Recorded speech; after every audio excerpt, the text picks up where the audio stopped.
Hey everyone, welcome back to the M&R Show. I'm Ron. And I'm Malcolm. And today we have a special guest. I'll let him introduce himself. What's good? My name is Kelian Robinson. Play football for the University of Texas. Born and raised in Washington, D.C. Yes, sir. Yes, sir. DC native, man. That's crazy. Now we got DC native coming on the show now. For sure. I had to go through some connects for this one. I'm like, nah, I see him. I'm like, oh, nah, he working hard on the grind. I'm like, we definitely got to get this interview. So definitely, for sure. Thanks for coming on now. Oh, yeah, for sure. Anytime. Hey, appreciate you coming on, man. Yeah, I'll let Mark start with the first one. All right, first we start, we're going to the childhood. How was it like growing as a childhood star in Washington, D.C.?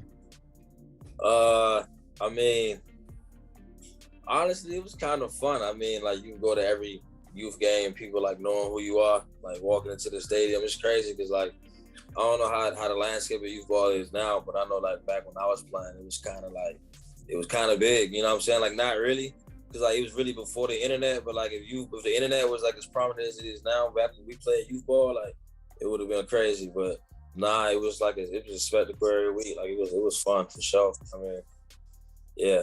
So, like I said, everybody knowing who you are, people trying to stop you, and they couldn't.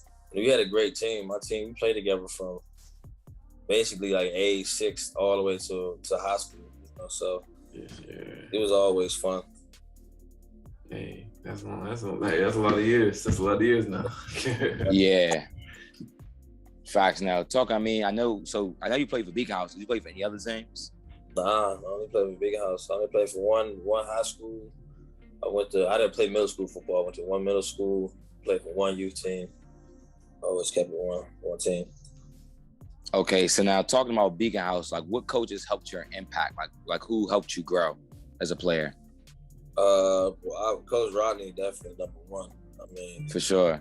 He's really the first one to, let me play offense, like really had the ball in my hands consistently. So definitely him. That kind of like, when you look at it, changed my life, I guess. And I wouldn't be where I am right now probably if he didn't do that. And yeah, I mean, really just him, that had the biggest impact on me coaching-wise. Just really him, because he got me started, like, really with football. I was playing, like, the first 2 or 3 years, but I didn't really, like it, didn't really care for it. But, like, that's when I started to, like, I could really do something with this when I started playing for him. So, probably him. Okay. So, playing football now, football is about many positions. So, you had all these positions to pick. Why did you choose running back? I didn't even choose running back, honestly. I didn't choose nothing. I just got put. I think I got placed at running back for real. I was also the fastest kid, always. Yeah. So like it was like you just got to give him the ball, and they ain't throw the ball back then, so just running back it was. You know what I'm saying? So you always played running back? Nah, I started off on the O-line. Yeah, everybody start off in the line unless you coach's son or you somebody's cousin. Or like you somebody's son. I was somebody's son. You know what I'm saying? Like I was really somebody's son. But like he wasn't known out there on the football world. You know what I'm saying? Like you got to be one of them football sons. Yeah, for sure. Unless you start off on the O-line. You know what I'm saying? One of the ways. But so, I started off playing O-line, D-line. That was my first 2-3 years. I didn't start playing running back till I was like 9. I started playing football at 7. So you started early though. Yeah, I ain't want to play football. I used to hate football. Wow. Well, I know Big House. I mean, we know in DC, that's a historic Pop Warner franchise. Now we see with the new field and everything that they're doing, go to Disney World every year. So how was the Disney World tournament? Like all that going out, Disney World, I mean, that's like the goal at the end of every year. So how was that as a kid? Man, it was down there guaranteed he was going there. We knew from the jump. Everybody trying to be like, I'm being humble, but like we knew from the jump, like we was going right to Disney. And it was fun. It was like we had a week every year, like you just chilling. We had little study halls or whatever, but that was nothing. I mean, really, we just chilling in Florida with your boys for a week playing football every other day, just blowing people out. I mean, it was fun. It's definitely always sports. Yeah, it was. Yeah, I'm thinking about it, and that was fun. It was some fun times. Yeah, we used to have like the little parties in the parks, all that. So yeah, that was definitely a ball. Like the cheerleaders and all that. We was like 13. Yeah, that was be like from age like 10 to like 13, 10, 11, 12, 13. Yeah, 4 years straight we went. So yeah, that was fun times. Yeah, that's all right though. That's a good opportunity. That's a good experience. Facts. So okay, you done with Pop Warner now. Now you have to go to high school, all right? So why did you choose St. John's? For one, it was down the street. I mean, honestly, like it was 5 minutes away. They had girls. Yeah. It was in the WCAC, which is a great conference and all that stuff.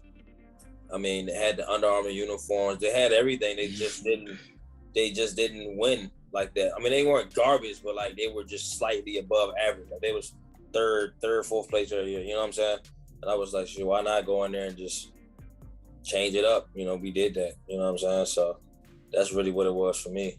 I didn't want to go to like the math or nothing like that. Nothing against them, but like I said, it was down the street. Stacked. They were stacked. They had like St. John's just had everything. They just didn't put it together. They didn't have enough dogs. You know what I'm saying? We got some dogs in there. We just changed everything around. Look what it's at now. So okay. Yeah, but see, like you said, St. John's definitely changed around. I know you accomplished a lot there. So now we, as a show, want you to praise yourself right now. What did you accomplish there? Like, what's your biggest accomplishments at St. John's? Honestly, just probably not even football, for real. It's really just meeting everybody that I met at St. John's. Yeah. I'm grateful to meet everybody that I met. Like, it was, I didn't meet one person at St. John's that I did like. I'm one of the people that's love with everybody, but like I said, it wasn't one person that I like dislike. I was cool with everybody. Like I know all kinds of people that do all kinds of things that are great. You know what I'm saying? So that's probably my favorite thing about St. John's is everybody I met, honestly. So we figure out how you met a lot of people. So how did that St. John's as a whole impact your growth as an athlete? I mean, it was kind of just like Vegan House. I mean, you're surrounded by a bunch of great players every day. I mean, looked at the teams I was on all my 4 years there. Every year it was more than 6, 7 players. I say 6, more than 6 players ranked top 250 every year, offers from everywhere all over the country. And even the players who weren't highly ranked, like they still had a bunch of offers. They were great players and stuff like that. Rankings don't really matter, but you know what I'm saying? So like it was just D1 talent everywhere. Offense, defense, even if like the young guys who didn't get to play yet, all D1 talent. Like you already knew they were gonna do things big in college. So I mean, yeah, that's probably the thing. It was just great players all over the place.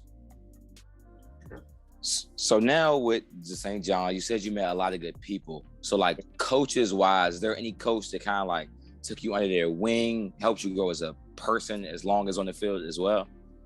Coach G, for sure. Coach Rashard Gillespie. I be messing his name up sometimes, but no, that's my dog. I mean, Coach G always look out for everybody. Like everybody.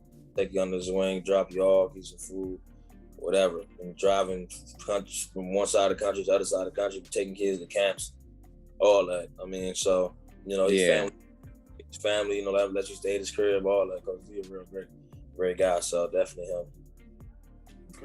Okay. All right. So you had a successful career at St. John's High School. You know, everybody's trying to figure out what school are you trying to join, and you choose the University of Alabama. So what drew you to Alabama? Like, what was that first impression you like when you first came to Alabama, had these visits and stuff like that? I mean, I believe highly in myself. So it's like, man, the best want me. Like, why not go to the best? You know what I'm saying? That's really all it was. I mean, if you go down there, if you looking for parties and, I mean, not parties, but you're looking for like big city and all that kind of stuff and lights and all that, like, it's obviously not the place to go, you know, but like if you're just looking for a very stable, great football environment that'll get you right, I mean, can't go wrong going to the University of Alabama. You know what I'm saying? That's just what I want. So like, how was there like the academics at Alabama? Did they like help the athletes? Like, how did that go? Like, they like really motivate you all in that way as well? Yeah, I mean, they stayed on us a lot. Like, most people would think the football players at Alabama don't do their work. Everybody does their work. Like, they stay on your back about it. They sending you texts. FaceTiming you all hours. Really? Yeah. They miss something, they expose you in the group thread, the whole team, they like, you missing this, you get punished points and all that stuff. So like they be on you about your grades. It ain't like these people doing your work for you. Nothing like that. Nah, like you got tutors, got to be there. You miss it, you get points, you get punished, all that kind of stuff. So they be on it. Like really be on it. Like they take it serious as football. Not gonna lie to you. That's nice to hear. Yeah. That's very nice to hear though. So this is a question. I really want to know this one as well. So who was in your class when you went to Bama? Who was in your class? I think I know, but I just want you to clarify. Who were the athletes that I guess that came in with you from high school to Alabama? Not from St. John's, but just in general. I mean, it was just me from St. John's, but I mean, from the area, me, Marco, Shane, Darian, Mechie, and he can get hopping that pool from the area. We got my dog, Christian Harris. We got Kevin Harris. He ain't there no more. Kevin out there. Had Tone not there no more. We had Evan Neal, Trey. We got Paul Tyson, quarterback, Pierce, the lineman. It was like, I ain't finna go through the whole list, but like, Yeah. damn near 30 of us for real. Our class was deep. Yeah, we had a deep class. Like I think it was in 2018 they didn't use all their scholarships, so they was able to carry some over into my year. Yeah, we signed a bunch of people. But our class is pretty talented. I like everybody in our class. Yeah, we had a great class. Yeah, that's tough. So okay, so you come in from from high school from St. John's. You had a successful career in Pop Warner.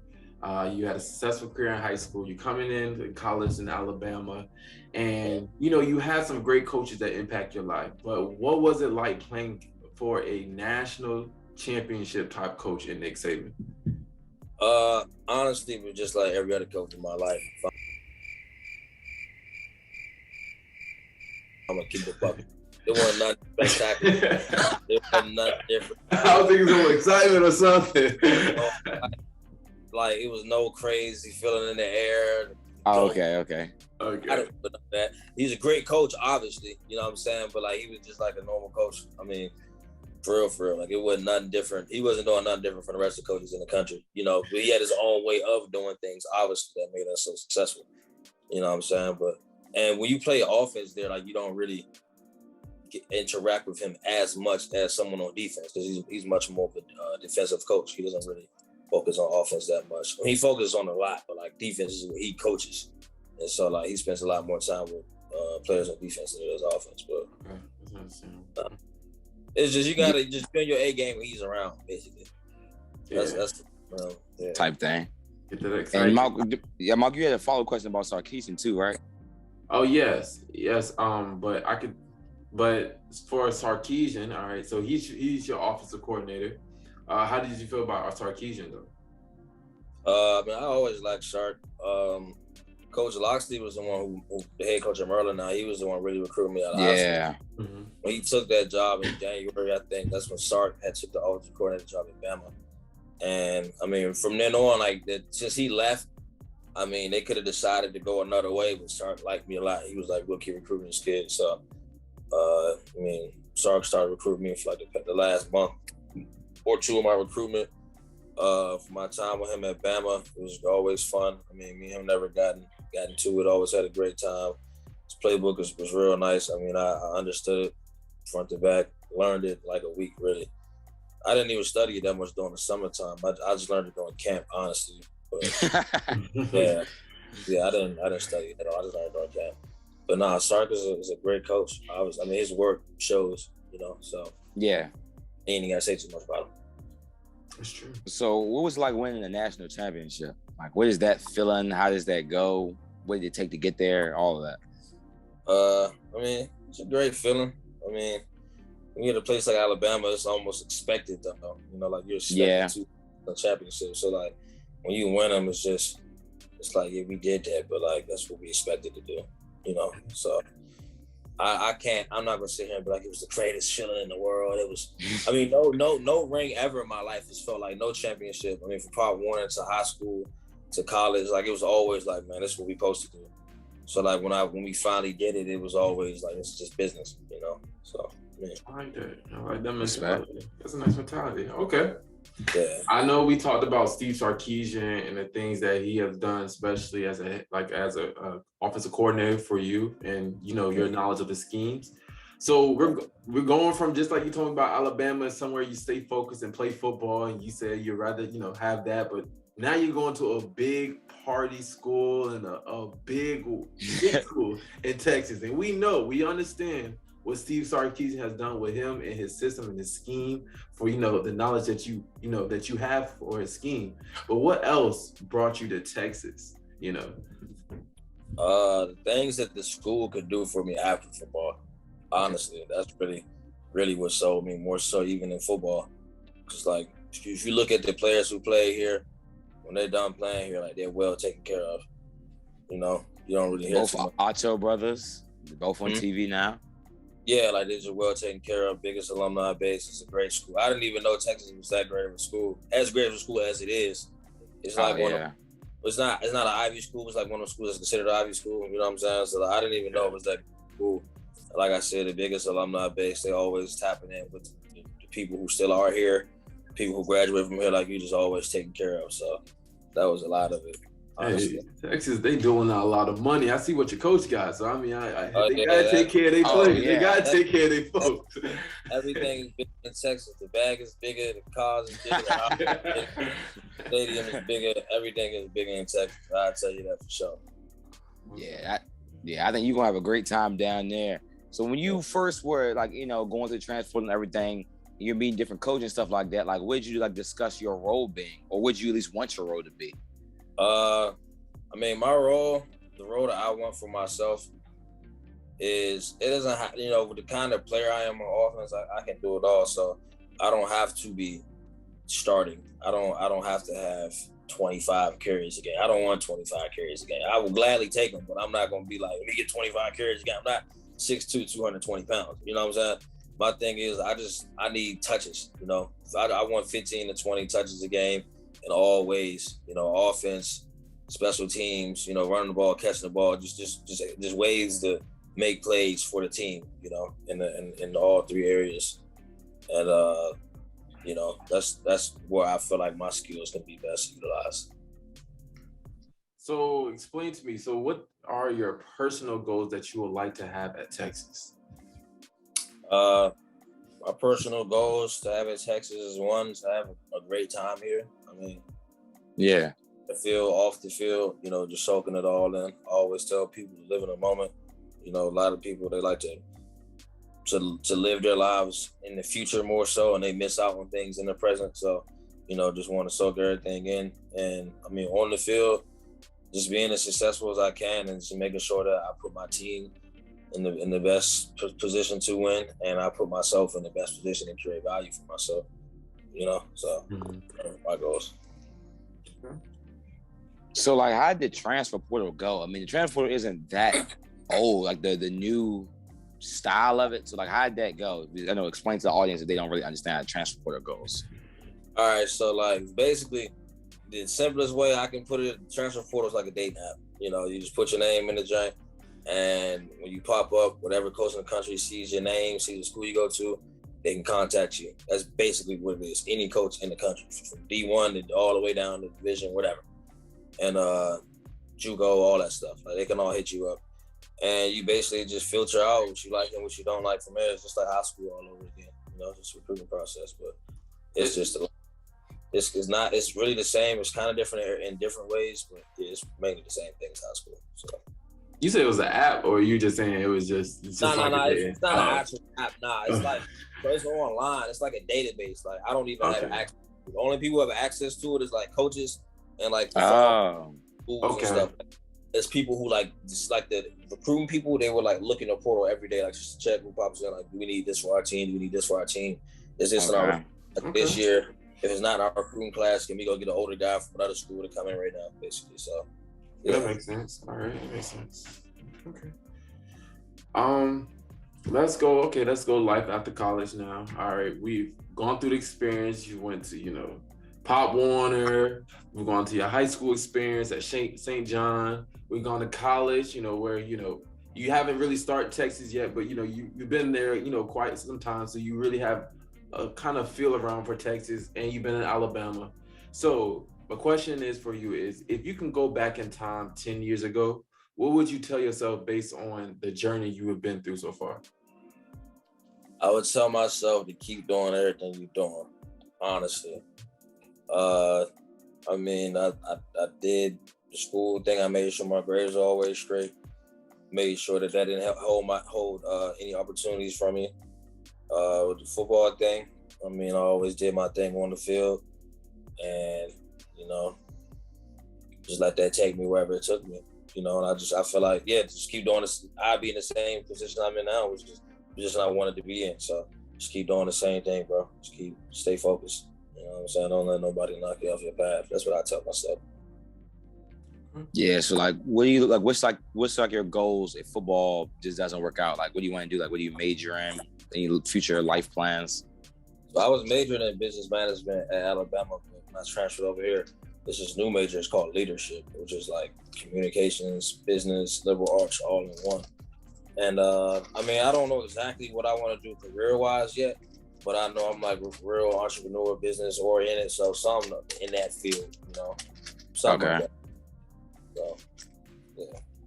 And you're right about Texas. Texas got the stuff to help you out and the connection. So yeah, big network. That's a perfect pick. That's a perfect pick. Yeah. Have you connected with like any teammates since you've transferred to the team? Yeah, for sure. I mean, when I came on my official visit, a lot of them was banging with me. So, I mean, just from that, and then finally being here like the past month, working out every day with them. Nah, I mean, it's real cool. I guess I like everybody. It's a little bit different, but I like everybody. You know what I'm saying? Not drastically different at all. Like slightly different. But, oh, okay. Yeah, slightly different. Slightly different people. You know what I'm saying? But yeah, I like everybody. Okay. Any final questions, Malc? I don't have any. All right. Well, I mean, again, thanks, Keilan, for coming on. I mean, you know, you show love and everything. You know, just thanks for coming on.